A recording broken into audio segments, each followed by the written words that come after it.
verso 20, Romanos 6, 20. Porque quando éreis escravos do pecado, estáveis isentos em relação à justiça. Naquele tempo, que resultado colheste? Somente as coisas de que agora vos envergonhais, porque o fim delas é morte. Agora, porém, libertados do pecado, transformados em servos de Deus, tendes o vosso fruto para a santificação e por fim a vida eterna. Porque o salário do pecado é a morte, mas o dom gratuito de Deus é a vida eterna em Cristo Jesus, nosso Senhor. No mesmo capítulo 6, verso 14. Porque o pecado não terá domínio sobre vós, pois não estáis debaixo da lei, e sim da graça. O texto de Romanos está dizendo do efeito da justificação na vida de um cristão.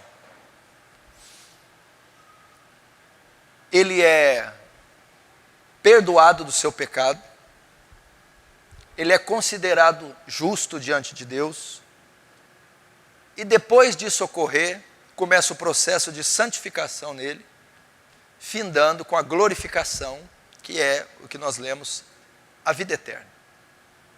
E o texto que eu li do 14 diz que o pecado não terá mais domínio sobre vós. Então é uma carta que está sendo dirigida para um povo cristão. Então esta declaração, ela não abrange todas as classes de pessoas. O pecado não terá mais domínio sobre vós, não foi dirigido para todos os seres humanos. É só para uma classe que esse versículo se cumpre. E qual classe que é? A igreja de Cristo em Roma, para os cristãos, para o povo de Deus, para os salvos. Para eles, Paulo dá essa declaração, escreve essa declaração, confortando-os, animando-os, motivando-os. Olha, vocês estão lutando contra o pecado? Sim. Vocês estão lutando para não cair? Sim, nós estamos lutando. Lutando para a sua santificação? Sim, nós estamos lutando. Vocês estão perdendo às vezes, não estão? Sim, nós estamos. Vocês estão caindo às vezes, não estão? Sim, nós estamos. Vocês levantam às vezes? Levantamos. Depois caem de novo, não caem? Caímos. Vocês se deparam com o pecado todo dia, não se deparam? Nos deparamos. É triste? É muito triste, Paulo. Dói? É muito dolorido. Mas eu vou dizer alguma coisa para vocês. Ele não terá mais domínio sobre vós. Talvez você esteja aqui e você é um crente sincero, piedoso, verdadeiro. Você já teve manifestações autênticas da sua conversão, ok?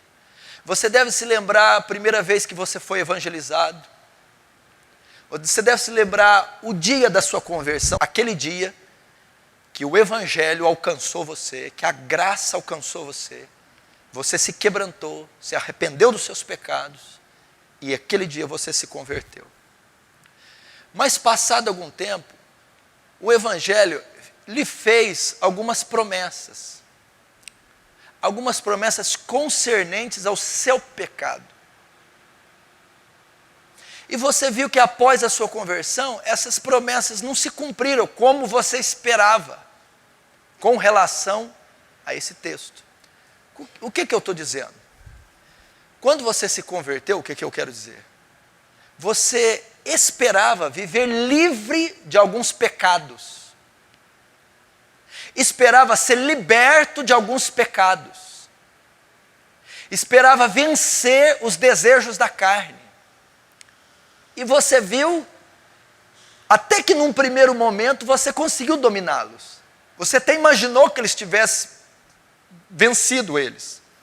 Mas depois de algum tempo, eles vieram à tona. E você continuou pecando. E aí, então você se deu conta que aquele pecado era comum na sua vida, como era antes da conversão, correto? Mas depois que eu vim para Jesus, eu continuo com a mesma prática, colocando em dúvida a sua conversão. Você talvez duvida da sua conversão por conta daquela prática. E qual prática que eu quero ser mais específico hoje? Imoralidade sexual. fornicação, adultério, pornografia, masturbação, cobiça. Pastor, por que o senhor vai tratar um tema desse hoje? Porque eu acredito que 100% de todos os cristãos sofrem ataques nessa área. Ou estão sofrendo por conta de não saberem lidar com isso. Hoje não é mais o maior índice de pessoas afetadas pela imoralidade ou pela depravação sexual, não é mais os homens.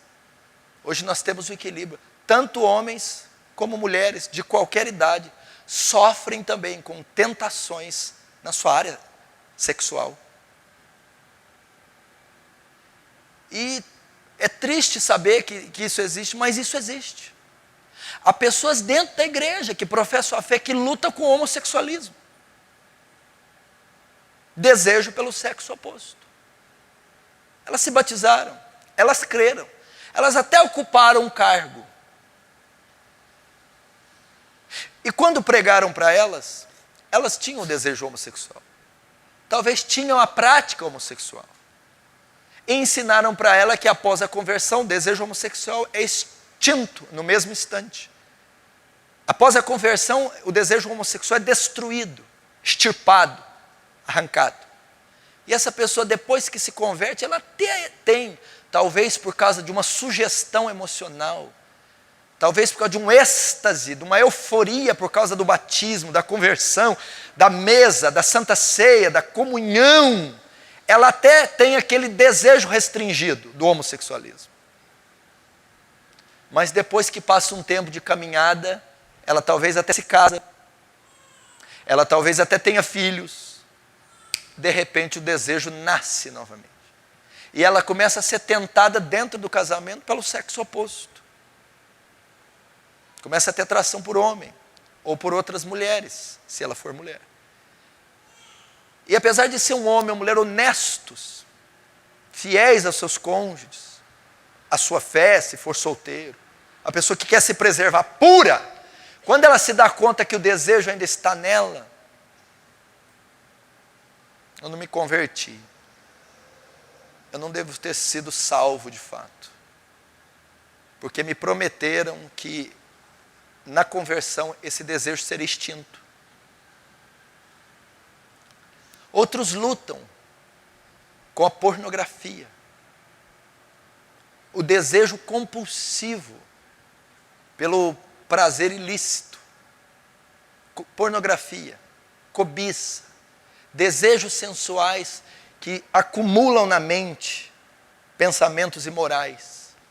Pessoas que são atacadas, bombardeadas de dia e noite por esses pensamentos. Seu cérebro é uma montanha de luxúria, de sujeira. E eles estão dentro da igreja e sofrem esses ataques, pensamentos, desejos. Cenas, fantasias, das mais absurdas e até bizarras, sofrem. Pessoas que sofrem com o vício da masturbação, solteiros, que para aliviar a tensão sexual que chega a dar estresse, insônia, ansiedade, ira, precisam se masturbar para aliviar a carga emocional, a tensão sexual, cometendo pecado. Estão há anos, dias, meses, brigando, lutando com essas práticas, com esses desejos que começam na mente. Começam pela cobiça, o desejo que vem dos olhos, que vem dos vídeos, que vem das mulheres, que vem dos homens. E essa cobiça, esse desejo desenfreado para olhar o proibido, acumula imagens. E essas imagens vão formar pensamentos. Esses pensamentos vão construir histórias, e essas histórias serão pecaminosas, sujas, imorais. Casados que sofrem com isso. Homens que não se satisfazem sexualmente com as suas esposas e se masturbam e têm que aliviar a tensão sexual fora do ato conjugal. Ou lutam com isso. que são tentados. Mulheres. Eu aconselho pessoas. Eu aconselho tanto homem quanto mulheres. E tem um grande número de mulheres que sofre também com cobiça, com pensamentos, com práticas imorais, com masturbação. Isso ocorre, existe. E talvez você está aqui é vítima de tudo isso.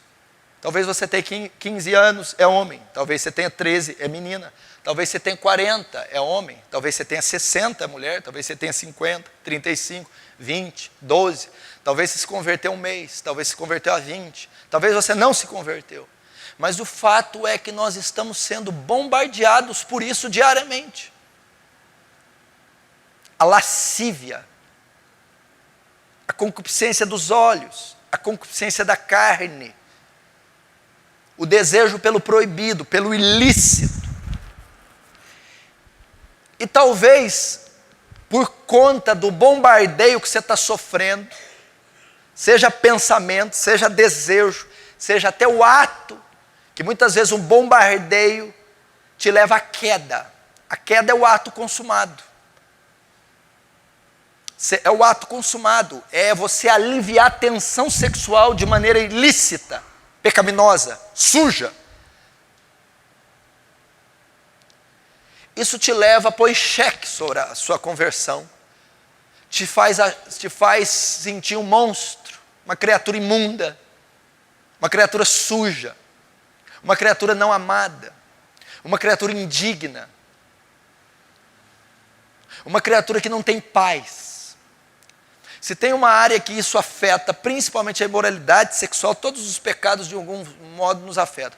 Mas a imoralidade sexual e todos esses tentáculos dela, se tem algo que afeta, que nos perturba, é que tira a nossa paz.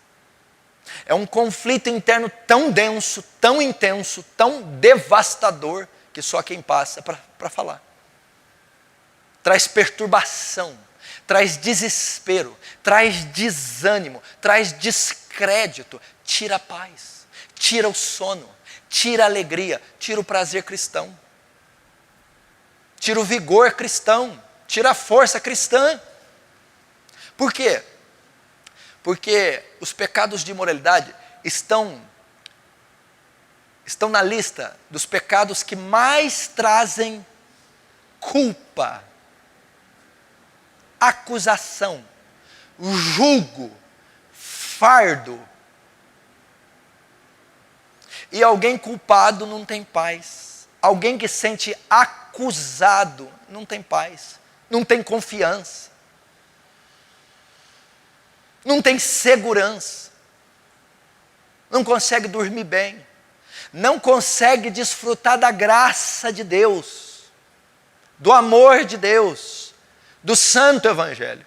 Talvez você entrou que você é esse imoral, esse cobiçoso, esse pornógrafo, esse ser que é atentado dia e noite. Teve um jovem que eu fui aconselhar e disse assim para mim, ele tem problema nessa área, mas muito problema. Fez assim com a mão, eu queria ter uma semana de paz, só eu queria uma semana. Pelo amor de Deus, me conceda uma semana de trégua, porque eu não aguento mais. O que ele está querendo dizer? Da hora que acorda, da hora que dorme. Parece que setas, dardos e torpedos de Satanás vêm na mente, no coração, infeccionando, infectando, inflamando desses pensamentos, desejos, sonhos. E eu estou dizendo para homem e para mulher, porque vem. Então você passa a duvidar da sua salvação, você passa a duvidar da sua conversão, você passa a desacreditar dela, você passa a desqualificá-la, você passa a se julgar um bode, um joio, um ímpio, ou sei lá o que for. E isso está acabando com a tua raça. Eu acredito que se você entrou aqui e tem problema com isso, só tem uma coisa que vai te dar paz. ser extinto da sua vida esses desejos. Ser eliminado, aniquilado, fulminado, extirpado. O seu desejo seguramente, eu não quero sentir mais esse desejo. É só isso que eu peço para Deus. É só apenas isso, eu não quero. Eu quero ter uma mente santa, pura. Eu quero ter olhos puros.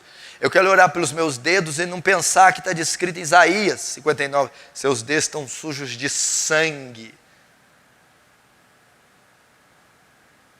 Pecado.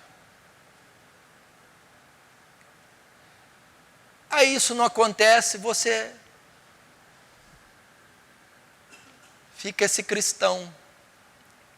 Você usou aquele termo, né? Advogadinho. Cristãozinho. Cristãozinho. O cristão sem esperança. O cristão sem meta. O cristão sem alvo. O cristão sem vigor, sem vício. O cristão sem disposição. Afinal de contas, como é que um imoral tem disposição para alguma coisa? Como é que um imoral impõe as mãos no enfermo? Como é que um imoral sobe no púlpito e pega no microfone? Como é que um imoral anda em terreno sagrado? Como é que um imoral faz orações e vai imaginar que elas estão subindo como incenso suave para Deus? Então o imoral, a pessoa que vive esse embate, ela ora com um sentimento tão desprezível próprio, que a hora que ela termina a oração, ela fala, eu duvido que o senhor ouviu um porco como eu, um monstro. Ela vai evangelizar, como eu posso ganhar essa pessoa, se nem eu sou ganho? Ela vai jejuar e abominação é para o Senhor o sacrifício do ímpio. Então tudo isso afeta de tal maneira, eu estou dizendo da imoralidade, eu estou dizendo de um pecado só. Olha a força que tem as pessoas que sofrem isso. Estou dizendo de pessoas que têm pesadelo, que se debatem na cama, que têm insônia. Estou dizendo de pessoas que chegam a chorar, derramar lágrima por conta disso. Estou dizendo de pessoas que chegam a ficar depressivas por conta da regularidade com que praticam tais coisas. Estou dizendo de pessoas que se julgam casos perdidos. Estou dizendo de pessoas que chegam de Deus, o Senhor não pode amar um ser asqueroso como eu. O Senhor não pode amar. O Senhor não pode amar um ser como eu. E qualquer efeito negativo que tem na vida delas, por exemplo, furou um pneu de carro. É aquilo lá. É aquilo lá, é pecado, tem que furar mesmo. É lá. Foi despedida, claro que eu fui despedido do emprego, sou imoral. Sou adúltero. Se tem um fracasso ministerial, mas é lógico que eu tenho. Como que eu como que eu vou ser bem sucedido no ministério? Eu não posso. Elas vão atribuir tudo ao pecado de moralidade, ao desejo de moralidade. Então você viu que inferno que é? Que cativeiro que essa pessoa vive? Que pressão que não está sobre essa pessoa? Agora, quantos aqui será que estão sentados, poderiam levantar as mãos e dizer, essa pregação não serve para mim, eu não tenho esse tipo de problema? Quantas será? Eu acredito que 100, 99, para não dizer 100% aqui, tem uma espécie de problema nessa área. E se 100 ou 99 tem uma espécie de problema parecido nesta área, também tem uma espécie de consequência, efeitos, os quais eu estou dizendo nessa área. Então também sofre. Pessoas que falam, se Jesus voltar agora, eu nesse estado, eu não vou subir. Como que eu vou subir? Pessoas que ficam pensando assim, eu tenho esse problema faz 5 anos. E eu imaginava que Jesus fosse voltar daquela época, e até ele voltar eu já teria me livrado, me santificado. 5 anos atrás.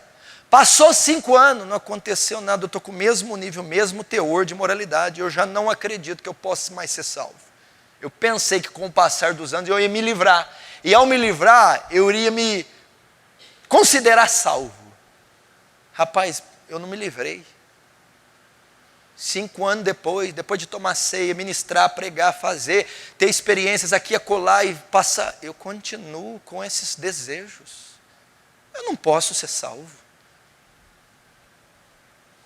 Já está esgotado. Eu estou achando que vai chegar o dia da grande tribulação, da volta de Jesus, e eu vou continuar desse jeito.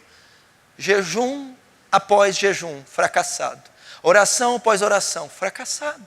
Tentativa após tentativa, fracassado. Luta, sobe parede, arranca cabelos da cabeça, esmurra, se flagela, desliga aparelho, queima a televisão, faz de tudo.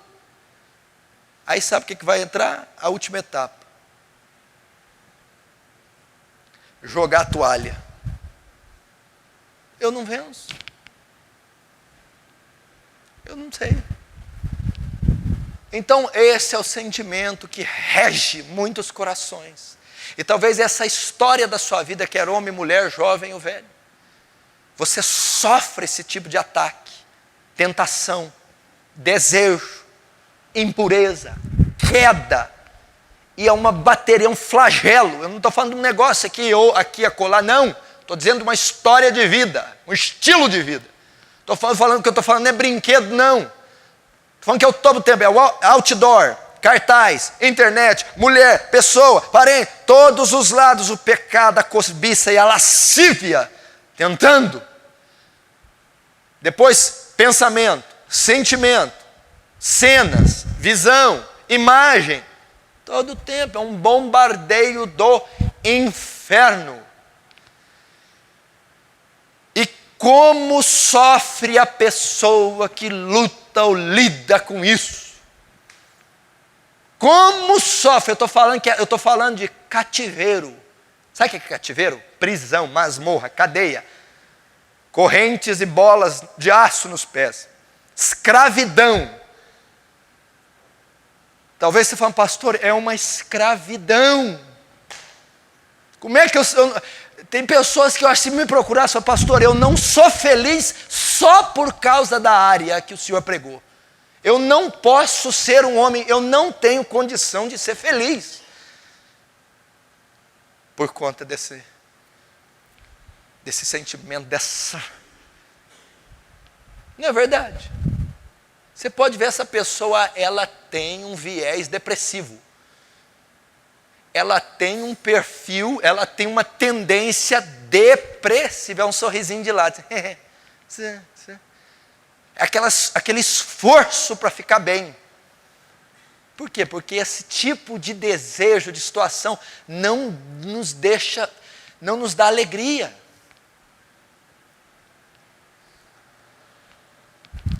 Não nos dá alegria. E alguns consideram esse o maior pecado de todos.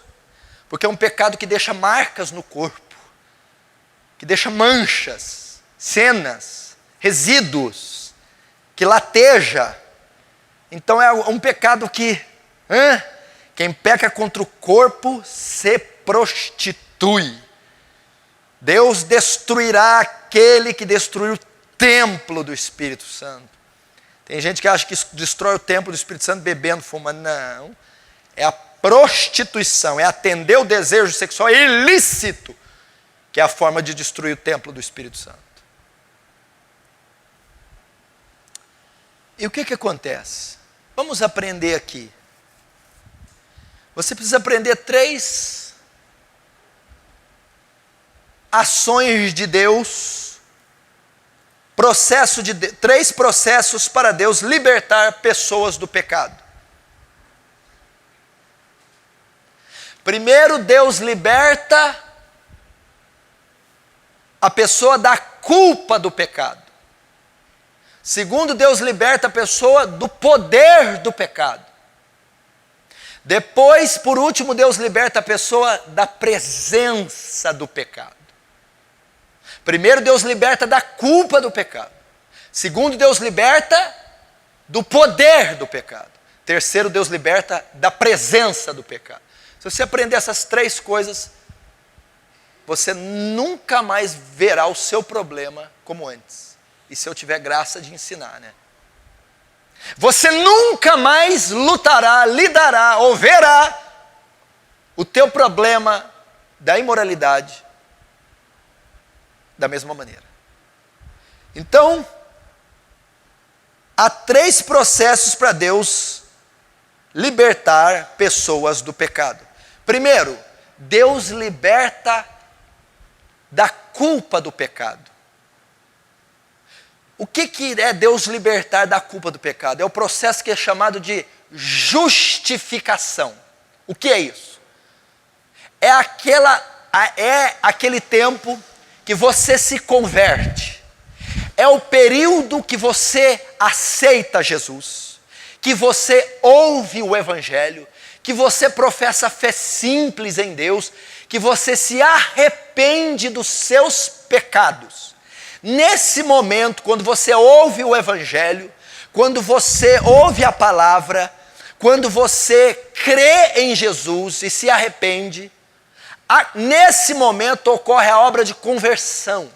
É a obra que vocês o tempo que você está vindo para o Evangelho. A graça te atrai e quando você crê e se arrepende, você é justificado. Deus vai tratar com a culpa do pecado. O que é justificação? Justificação é um termo judicial, forense. É um ato legal. É Deus tirando de você a culpa do pecado. Quando você crê, Deus perdoa todos os seus pecados e Ele te considera justo diante dEle pelo mérito de Cristo. Então a culpa do pecado é tirada de você. É um ato único e é um ato consumado. Você não é justificado todo dia, você é justificado uma vez só, quando Ele leva o seu pecado no momento que você crê. Então a culpa é tirada. O que é a culpa? O pecado que te condenaria, ao crer e ser justificado, não pode te condenar mais. Você está justificado. Você não tem mais a culpa desse pecado. Justificado significa o quê? Aquele pecado, delitos, crimes, que você cometeu contra a lei. Aqueles delitos e crimes te condenam ao inferno. Quando você crê, Deus pega aquela lista de delitos e crimes, Cristo pega e toma para Ele, paga por aqueles crimes. Então a culpa daqueles crimes não está mais sobre você. Cristo assumiu aquela culpa. Você foi justificado e Deus libertou você da culpa do pecado. Você não pode mais ser condenado. Deus não pode mais atribuir você os pecados que Cristo levou. Satanás não pode mais te acusar nem te culpar desses pecados, porque eles já foram pagos, perdoados. Justificação é o ato da salvação quando você crê. Então você creu, estando em pecado.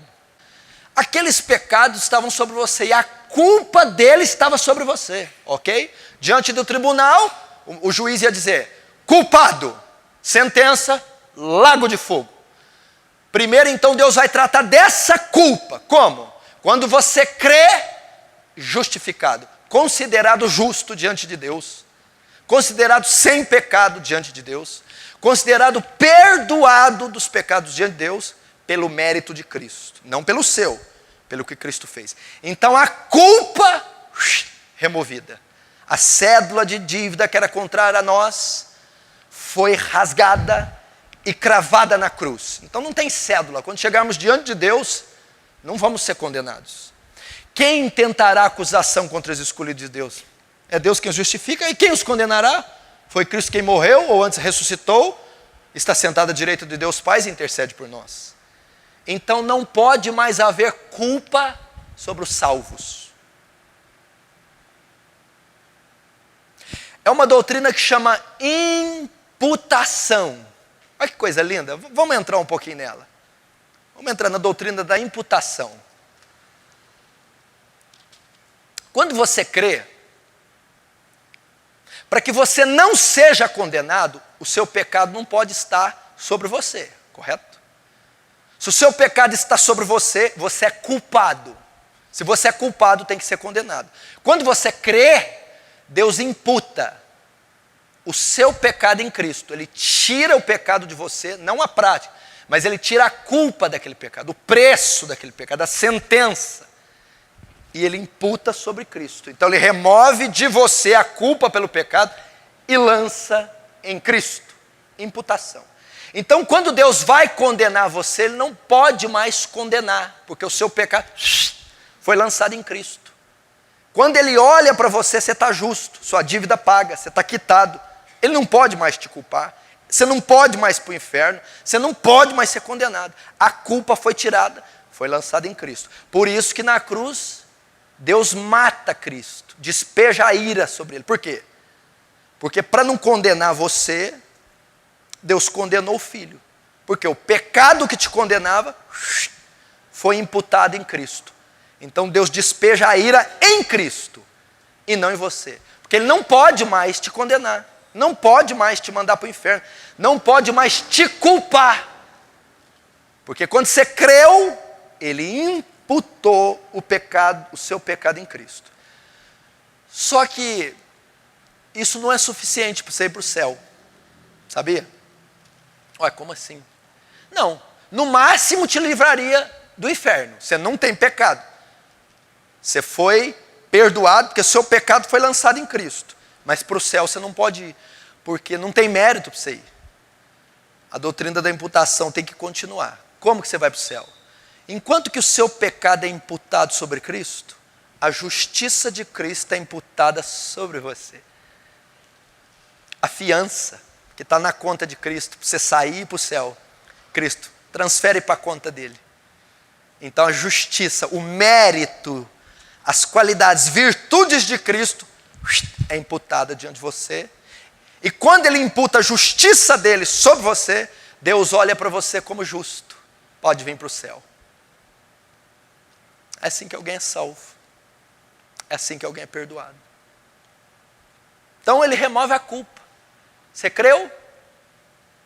Não tem mais culpa sobre você. Você se arrependeu? Não tem mais culpa sobre você. Você se converteu de verdade? Sua culpa foi lançada sobre Cristo. Sua dívida sobre Cristo. Hoje você é considerado justo. Ok?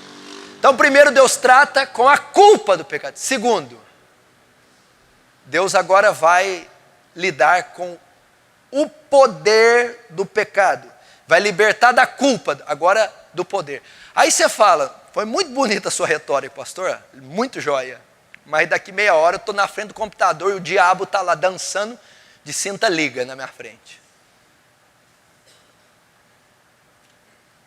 Por causa do que o senhor falou, eu não deixo de ser tentado, pastor. Tá, eu sei, então eu não sei. Ele levou a culpa, eu não tenho mais culpa, ele me salvou, eu vou para o céu. Mas e aí como é que o senhor faz com a lascívia que está todo dia? Você vai entender, é nesse tópico, presta atenção. Agora Deus vai lidar com o poder do pecado. É o processo que nós chamamos de santificação.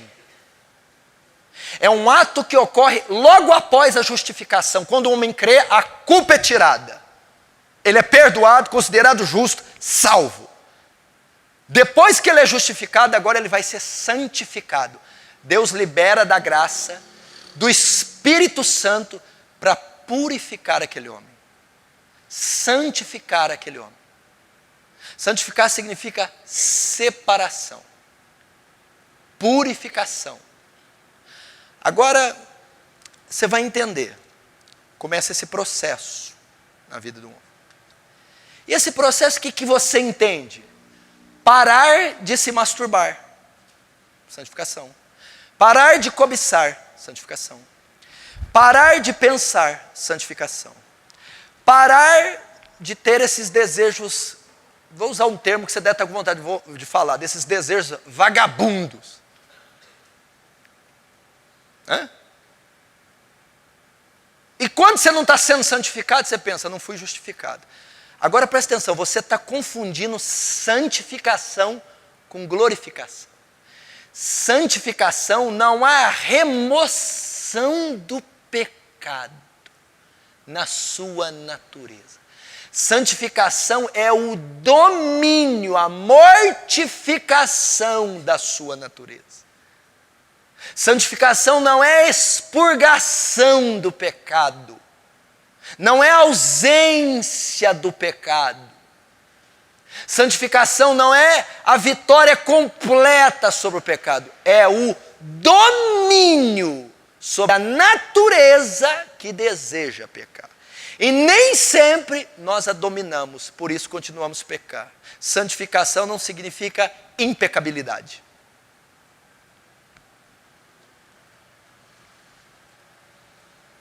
E vocês confundem santificação com impecabilidade, perfeição, pureza total e absoluta. Isso é glorificação. A glorificação é a extinção total do pecado, e alguns querem ter ela na santificação.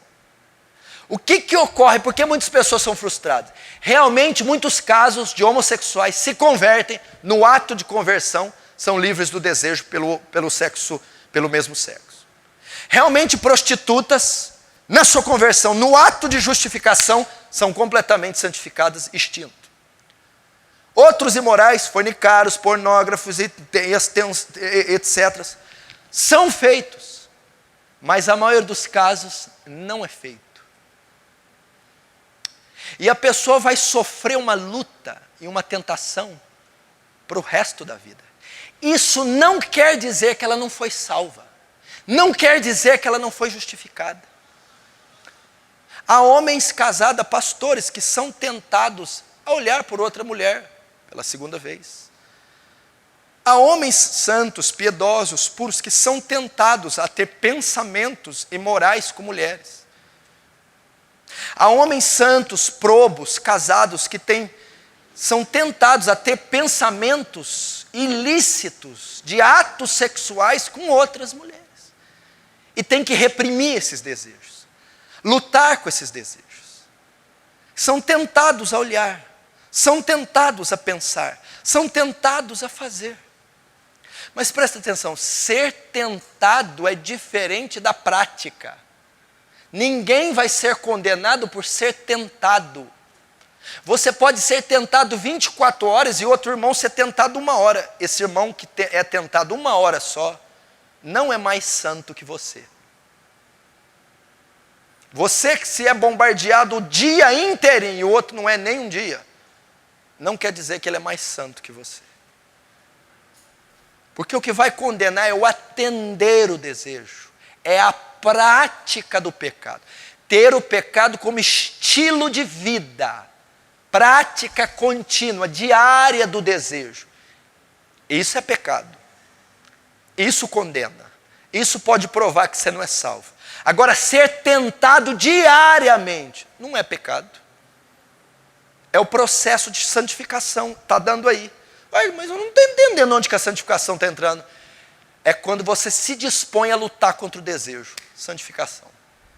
Porque antes da sua conversão, você não lutava contra o desejo. Essa é a maior evidência da sua salvação. Mas pastor, é 24 horas? Pois é. Santificação é o processo. Presta atenção, vamos avaliar. Santificação, qual é o agente que opera a santificação? Espírito Santo. Segura essa aí, isso aqui tem me ajudado. Você quer a receita do pastor? Porque eles devem achar que eu sou super-homem, né? E a hora que os livros for abertos em urso. Eu quero a hora que for abrir o seu. Eu, o Ravenhill, vai estar lá.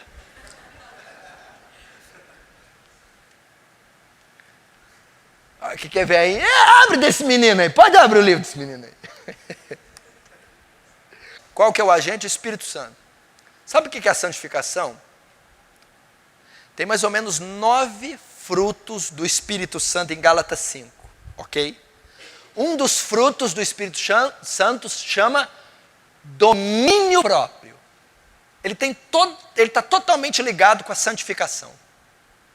É a capacidade que o Espírito Santo concede ao homem de exercer autodomínio.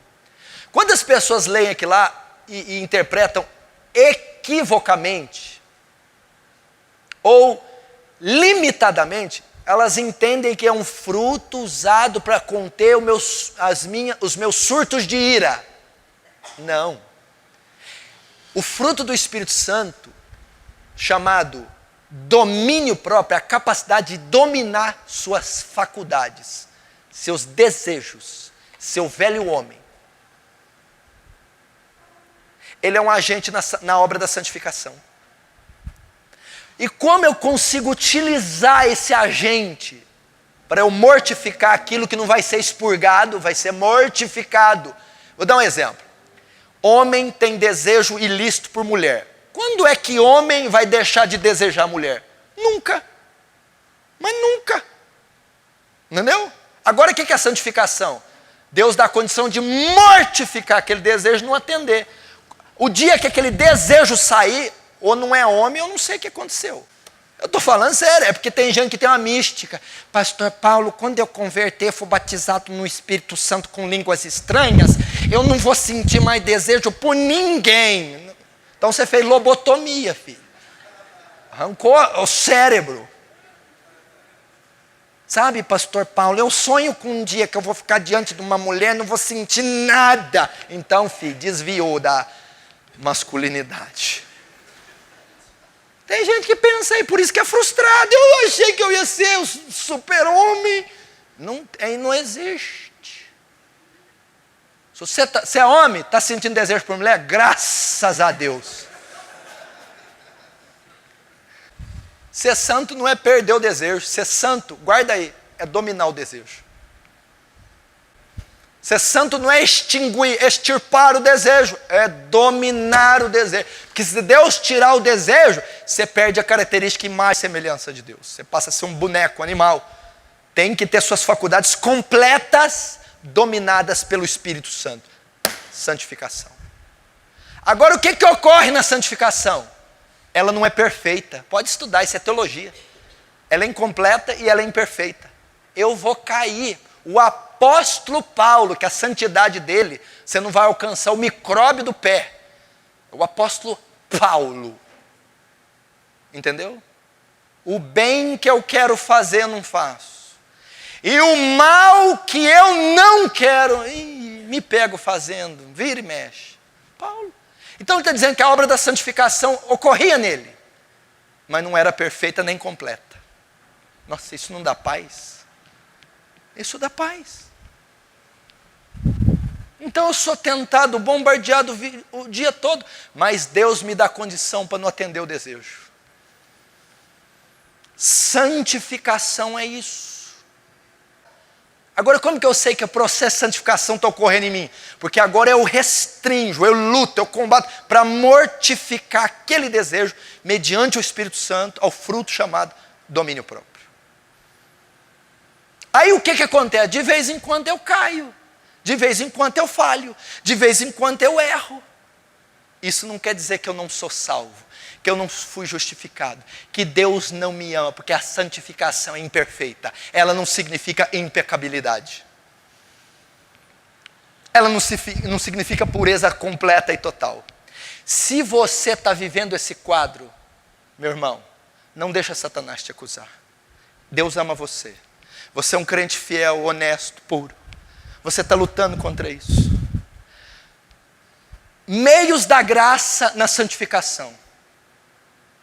Porque a santificação não é um processo exclusivo e único do Espírito Santo. O homem participa. Aí você pode ajudar. Aí você pode ajudar nesse processo. Para que você tenha mais vitórias na mortificação. Para que você tenha mais vitórias contra os desejos que não deixarão de vir e nem você deixará de ter. Oração, jejum, meditação, estudo, leitura da palavra. Use os meios da graça na santificação. Não conheço artifício mais santificador para um homem do que a oração. Não conheço, desconheço. Não conheço. Não conheço artifício que mais ative o fruto do Espírito, domínio próprio do que a oração. Não conheço maior poder condicionado que nos capacite a vencer tentações, desejos, cobiça, lascívia do que oração. A oração é o fator mais importante na santificação. Eu estava dizendo para um menino esses dias, para um dos jovens, só existe um ser na história que tem esse atributo, santidade. Animal não é santo, árvore não é santo, peixe não é santo. Não existe. Ser santo significa uma classe distinta, una. Só tem um ser que é santo, Deus. Então só tem uma maneira de outras coisas se tornarem santas: comunicarem com Deus, comungarem com Deus. E como que Deus faz isso? Oração. Quantas pessoas já levantaram os joelhos depois de um período de 30, 40, 1 hora e meia, 2 de oração, sentindo puras, perdoadas, lavadas, limpas?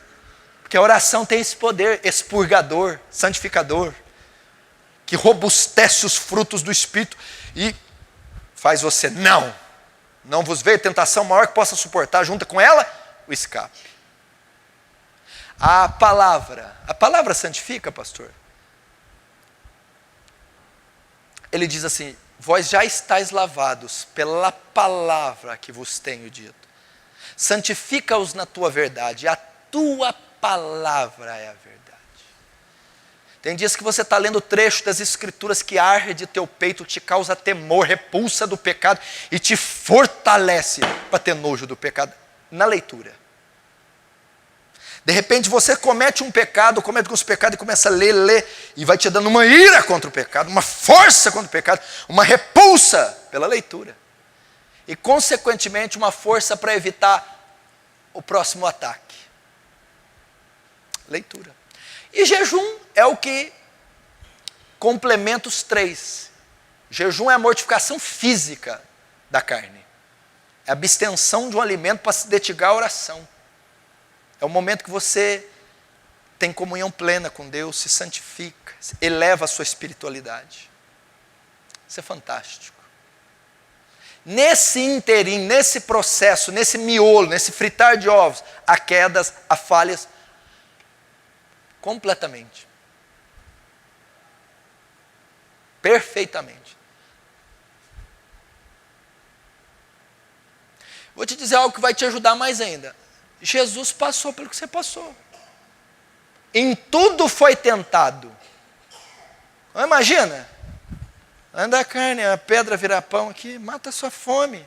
Você acha que Jesus não balançou? Eu disse que ser tentado não é pecado.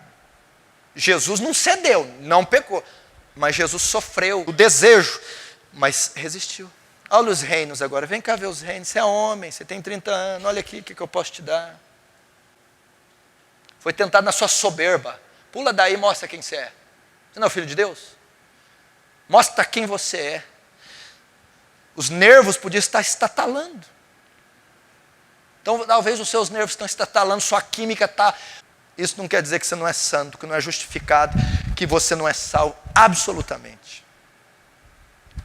Jejuns. Santificação. Terceiro, como processo de Deus para libertar do pecado. Primeiro, ele liberta da culpa, depois do poder.